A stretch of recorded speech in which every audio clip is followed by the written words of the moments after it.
ইদানিং এত কথায় কথায় মাথা গরম করেন। আমি বারবার করে বলে দিলাম রাগারাগি করে নাটানাটি করবেন না, আমার কোনো কথা শুনলেন না। কি কইছিস কি? কার সঙ্গে নাটানাটি করতে গেল? শুনলাম আজ নাকি তেনারা শ্মশানে গিয়ে সতীদাহে বাধা দেবেন। সে কি?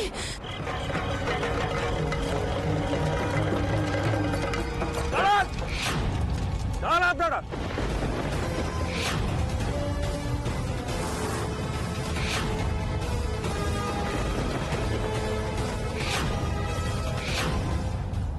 নাদবো, ও নাদবো, চন্দর কোথায় রে?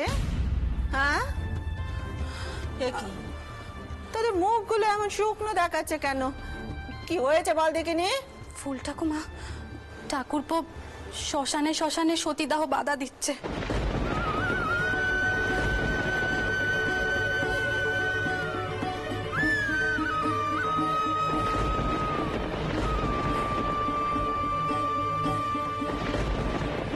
সকলে সে কথা, এত বড় একটা কাণ্ডে ঘটেছে, আমাকে বলিসনি তো? হ্যাঁ, এখন চারিদিকে তো হুলস্থুল পড়ে যাবে রে। কাকে কি কইছ বড় ঘিন্নি? কাকে কি কইছো? এই বই তো একদিন এক সতীকে এই বাড়িতে এনে তুলেছিল, তখন এই বাড়িতে আগুন জ্বলেছিল। এবারেও ও স্বামীকে বাধা দেয়নি। আচ্ছা ছোট নাকবো, এত কাণ্ডি হবার পরেও কি তুমি একটু শান্ত হবে নে বাচ্চা? এবারে তো শুধু বাড়ি পুড়বে নে, আমি তো স্পষ্ট দেখতে পাচ্ছি এবার তোমার কপালটাও পুড়বে। কেমন বউ হে তুমি? কেমন বউ? মাথা কুটে স্বামীকে আটকাতে পারলে না?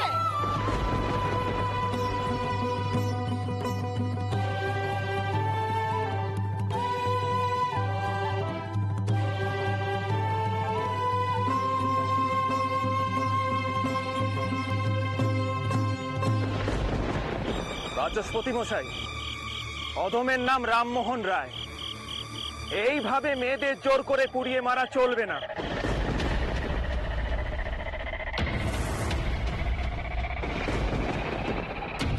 এই নারকীয় হত্যাকাণ্ড আমরা ঘটতে দেব না। দেখুন না মোহন বাবু, আপনার সঙ্গে এ ব্যাপারে আমরা কোনো তর্কে যেতে চাই না। কিন্তু দুঃখের বিষয়, আমাকে তো তর্ক করতেই হবে বাচস্পতি মশাই। দেখছি দেব বাহাদুরের মতো জ্ঞানী গুণীরাও আছে। আপনি এই অশাস্ত্রীয় কাজে উপস্থিত আছেন। আসতে বাধ্য হয়েছি আপনার মতো গণ্যমান্য ব্যক্তির কারণে। কিন্তু এ আপনি কি করছেন রায়হান? ধর্মীয় কাজে বাধা সৃষ্টি করছেন। আমাকে ক্ষমা করবেন রাজা বাহাদুর, এটা কোনো ধর্মীয় প্রথা নয়, এটা একটা হত্যা।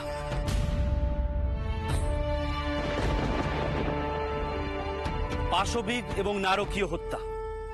একজন সদ্য বিধবাকে স্বামীর সঙ্গে জ্বলন্ত পুড়িয়ে মারাকে ধর্মীয় প্রথা আপনারা বলতে পারেন না। সতীদাহ প্রথা তো নিছক লোকাচার।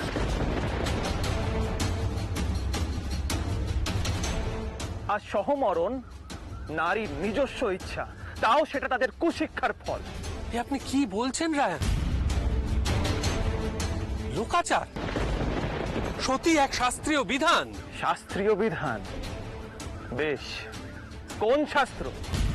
যেমন ধরুন অঙ্গিরা বলেছেন, স্বামীর মৃত্যুর পর যে স্ত্রী জ্বলন্ত চিতায় আরোহণ করেন, সেই স্ত্রী বশিষ্ঠ জায়া অরুন্ধতির ন্যায় অক্ষয় স্বর্গবাসের অধিকারিণী হন।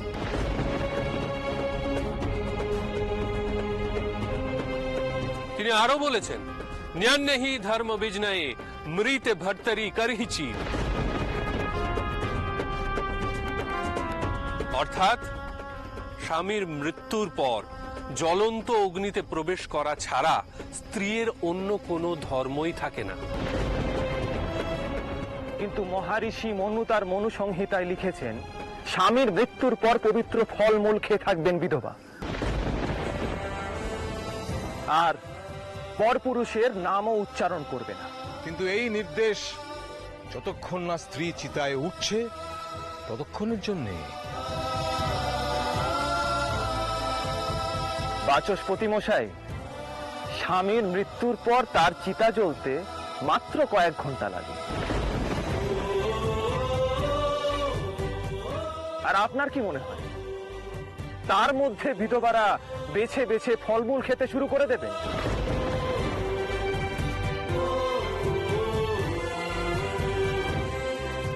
আর পরপুরুষের ভজনায় হুমড়ি খেয়ে পড়বেন? দেখুন রামমোহন বাবু, আপনাকে তো বললাম এই বিষয়ে আমরা কোনো তর্কে যেতে চাই না। রাধাকান্ত দেব মহাশয়, আপনি তো গুণী মানুষ, দয়া করে আপনি অন্তত এই ভাবনা চিন্তা বদল করুন।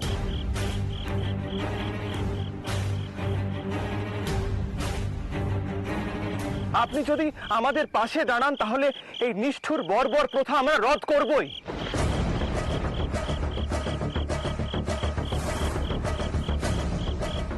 আমি নিজে বড় লাটের কাছে যাব, আপনিও চলুন।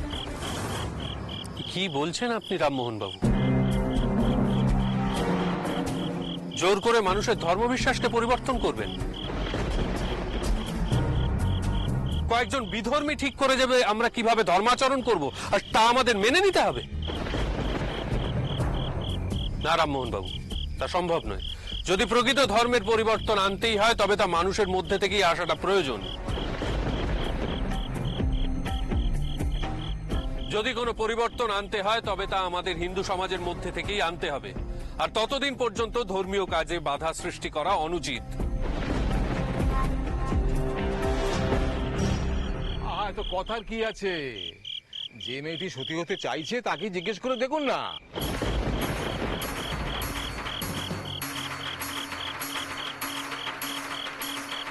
যে আমরা তাকে জোর করেছি কিনা।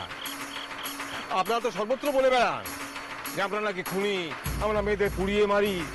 তো এই মুহূর্তে কথাটির সত্যতা একটু যাচাই করে দেখুন না রামমোহন বাবু, যে আমরা তাকে হত্যা করছি না সে স্বেচ্ছায় সহমরণে যাচ্ছে।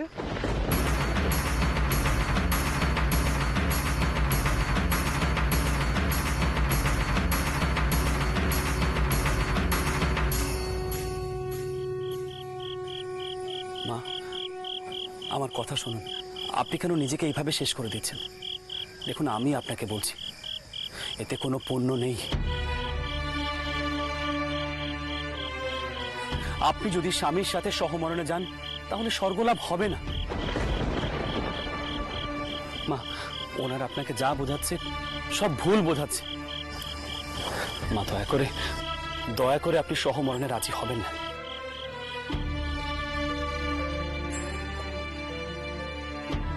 আমরা আপনাকে কথা দিচ্ছি, আপনার গায়ে এতটুকু আজ পর্যন্ত লাগতে দেব না।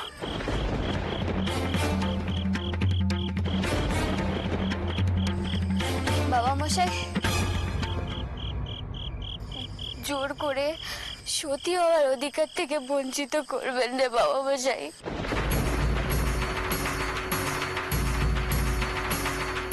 তেনার বেদবা হয়ে একটা দিনও আমি বাঁচতে পারবো না বাবা মশাই।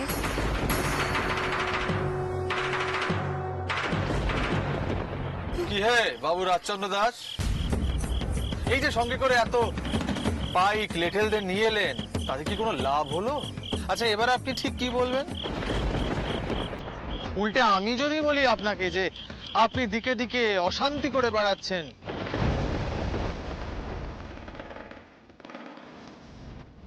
ধর্মের নামে নতুন অর্থ বোঝাতে গিয়ে খালি মারদাঙ্গা করে বেড়াচ্ছেন,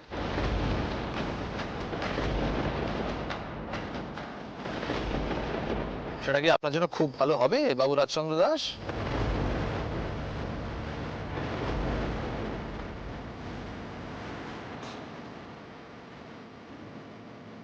রাজচন্দ্র, তুমি স্ত্রীদের অধিকার নিয়ে লড়াই করছো তো?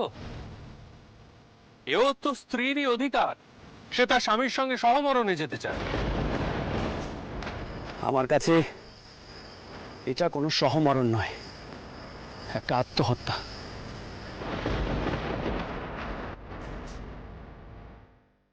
অশিক্ষার কারণে মিথ্যে পুণ্য লাভের আশায় নিজেকে শেষ করে দেওয়া। আর একটাও কথা বাড়ালে আমাদের লেঠেলরা কিন্তু চুপ করে বসে থাকবে না বাবু রাজচন্দ্র দাস। এই শ্মশানে আমি নিজে কটা চিতা জ্বালিয়ে দেব। আপনারা আমাদের সাথে যা করেছেন তাতে এখনো পর্যন্ত আমরা শান্ত হয়ে আছি, তার মানে এটা ভাববেন না যে আমরা দুর্বল। দয়া করে আমাদের ধৈর্যের পরীক্ষা নেবেন না বাবু রাজচন্দ্র দাস। আপনি কি ভাবছেন? আপনার চোখ রাখানো কি আমরা? রাজচন্দ্র, আমাদেরকে এই বিষয় নিয়ে চিন্তা করতে হবে। এখন চলো।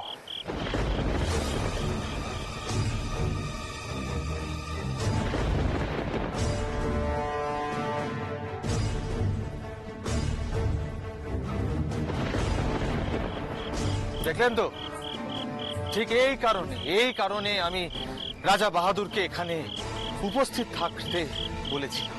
কারণ তিনি যদি না থাকতেন তাহলে এটাই প্রমাণিত হতো যে আমরা জোর করে এ কার্য করাচ্ছি, আমরা যেন হত্যাকারী।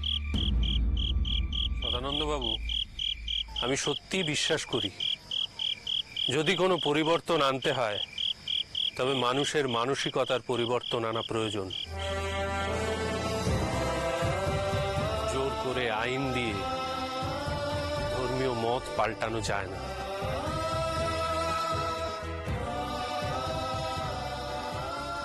নাও নাও, দাঁড়িয়ে কেন, শুরু করো।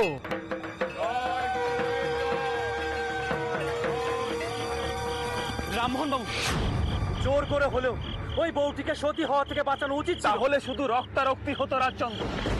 যেখানে মেয়েটি নিজে সহমরণে ইচ্ছুক সেখানে আমরা বাধা দিতে গেলে আমাদের নামে মিথ্যে বদনাম রটত। বোঝো রাজচন্দ্র, এই লড়াই এত সহজ হবে না। আমাদের আট ঘাট বেঁধে ধৈর্য ধরে এগোতে হবে। তবে হতাশ হয় না বেরাদার। সতীদাহ প্রথা বন্ধ হবেই।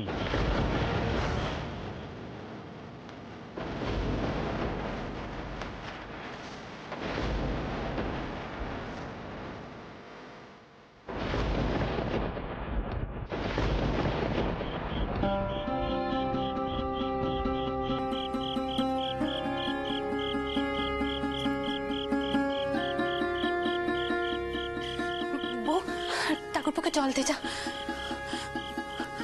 ঠাকুরপো, সবকিছু ঠিক আছে তো? কারোর কোনো ক্ষতি হয়নি? আমরা তো তোমাকে নিয়ে চিন্তায় মরে যাই।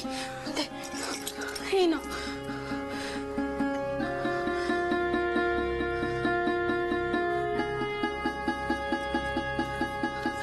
আবার জনার্দন রোগকে করলেন, আবার রোগকে করলেন। কিন্তু বাবা চন্দর, সবসময় তো এমনটি হবে না রে বাবা। তাই আমি যা বলি শোন বাবা, ওই বেরাম্মনদের আচার বিচার বন্ধ করতে যাস নে। দেখ, আমি মুখ্য মেয়ে মানুষ, তোদের মতো অত বিদ্যে বুদ্ধি আমার নেই। তবে এইটুকু বুঝি বাবা, ওই বেম্ব সাপ বড় সাপ, এই কথাটা মনে রাখিস। ব্রহ্মসাপ কে দেবে দিদমা? ব্রহ্মসাপ ওই স্বার্থন্বেষী ব্রাহ্মণগুলো, যারা ছোটবেলা থেকে মেয়েদের মাথায় ঠোকাতে থাকে যে তাদের জীবন তখনই সার্থক হবে যখন তারা স্বামীর চিতায় জ্যান্ত পুড়ে মরবে।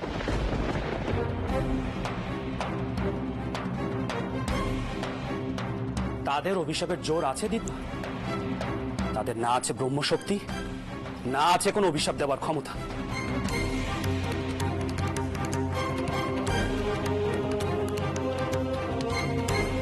ওরা এক একটা খুনি, খুন করে ওদের গায়ে এত পাপ লেগে আছে যে তাদের অভিশাপ আমার গায়ে লাগতে পারে না।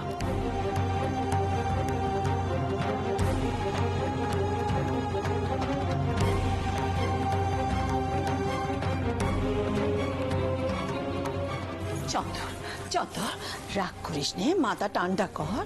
কি হয়েছে বল দেখিনি?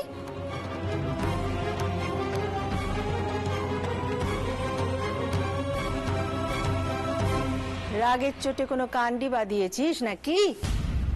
কাণ্ড বাঁধাতে পারলে তো ভালোই হতো ফুল ঠাকুমা।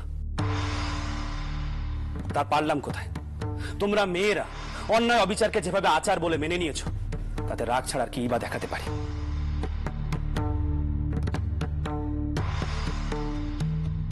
তোমাদেরকে কি করে বোঝাবো মেয়েদের যে পাপ পুণ্যের ধারণা দেওয়া হয় সেটা আসলে ভুল।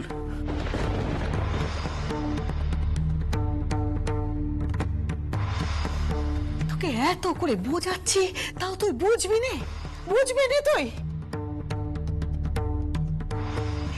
তাহলে তোর সঙ্গে কোনো কথা বলাই চলে না। আমার এসব অধার্মিক কথাবার্তা সহ্য হচ্ছে না আমার। এই দেখো ছোটটার মাথা গরম। শোন, কথা শোনো ছোট, কোথায় যাচ্ছিস? কথা শোনো আমার। ঠাকুরপো, এবার বলো তো কি হয়েছে? কি আবার হবে বৌঠান? আমরা যখন ওই বউটিকে সতী হওয়া থেকে বাঁচাতে গেলাম, তখন ওই বউটি নিজেই বলল সে স্বেচ্ছায় সতী হতে চায়।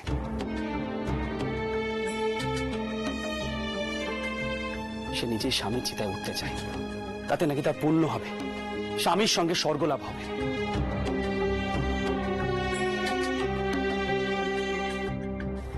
সে বিধবা হয়ে বাঁচতে চায় না। মেয়েরা নিজেরাই যদি বিধবা হয়ে বাঁচতে না চায়, তাহলে এই কুপ্রথা কি করে বন্ধ করব বলুন তো?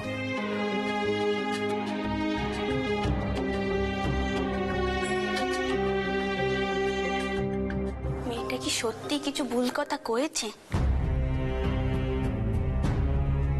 জানি তুমি এ কথা বলছো। হ্যাঁ বলছি। বেদপাত জীবন কোন সুখের?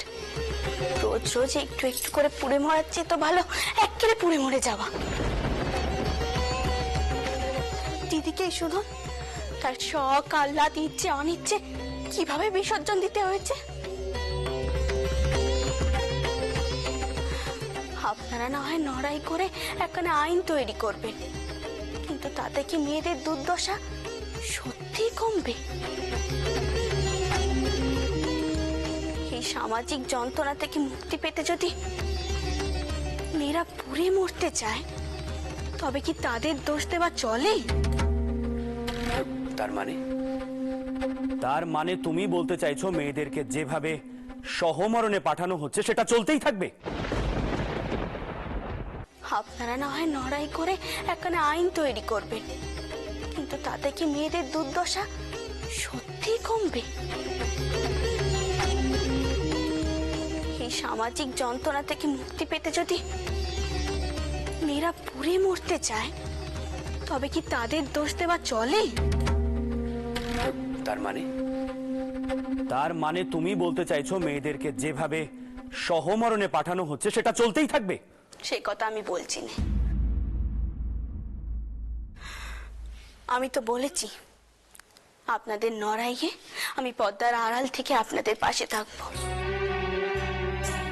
কিন্তু আমি আবারও কইছি নাটানাটি করে কিচ্ছুটি বন্ধ করা যায়নি।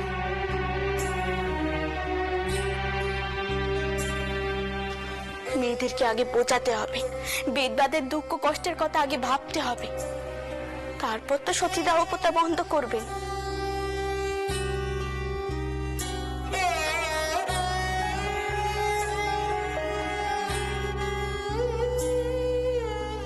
ভাবুন তো একবার সীমানিদের মতো মেয়েদের কথা।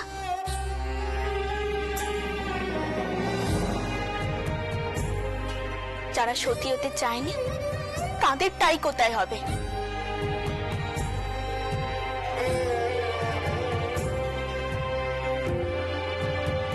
সবাই তো আর আমাদের মতো বাড়িতে আশ্রয় দেবেনি, তাদের তো যেতে হবে ওই কাশিতে ভিক্ষে করতে বা অন্য কোনো খারাপ পথ বেছে নিতে হবে।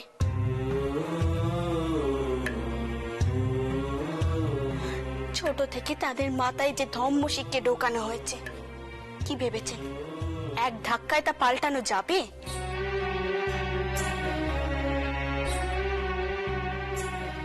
ঠাকুরপো,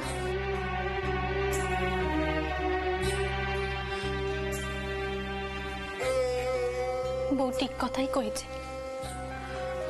একখানা কথা কই শোনো, তুমি ছাড়া এই সংসার সামাল দেবার মতো আর যে কেউ নেই।